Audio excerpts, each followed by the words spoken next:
Hello guys! So, nandito kami ngayon sa Peri Peri.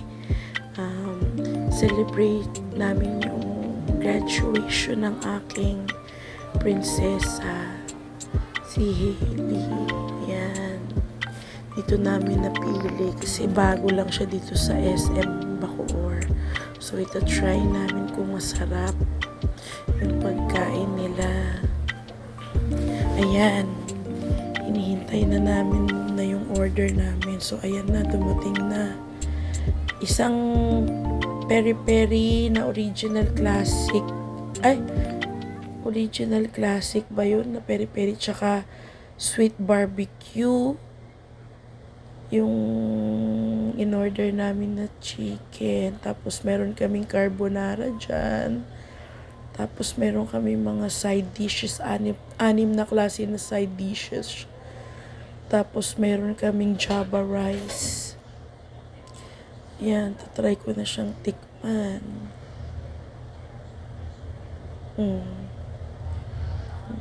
Rate ko naman dyan, masarap naman.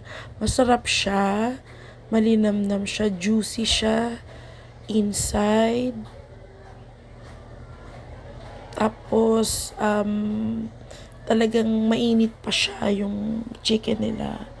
Medyo nakulangan lang ako doon sa Java rice kasi mas parang gusto ko mainit din yung Java rice. Kaya lang isinerve nila hindi na mainit eh. Pero masarap naman. Pero siguro para sa akin mas masarap siya talaga kung mainit pa yung Java rice. Tapos masarap din naman yung sauce nila. Meron ka ding pagpipilian. So, tapos yung carbonara daw masarap din naman.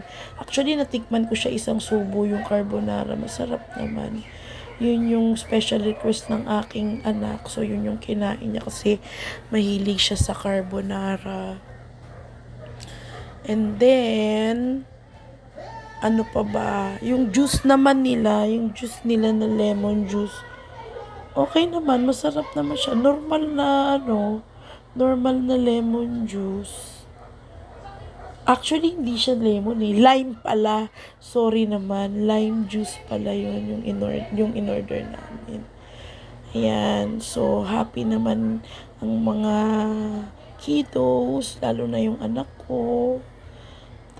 After nyan, meron pa kaming isang next destination.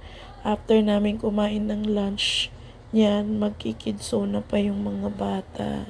Kasi yun ang request ni prinsesa. So, yun lang po. Bye-bye!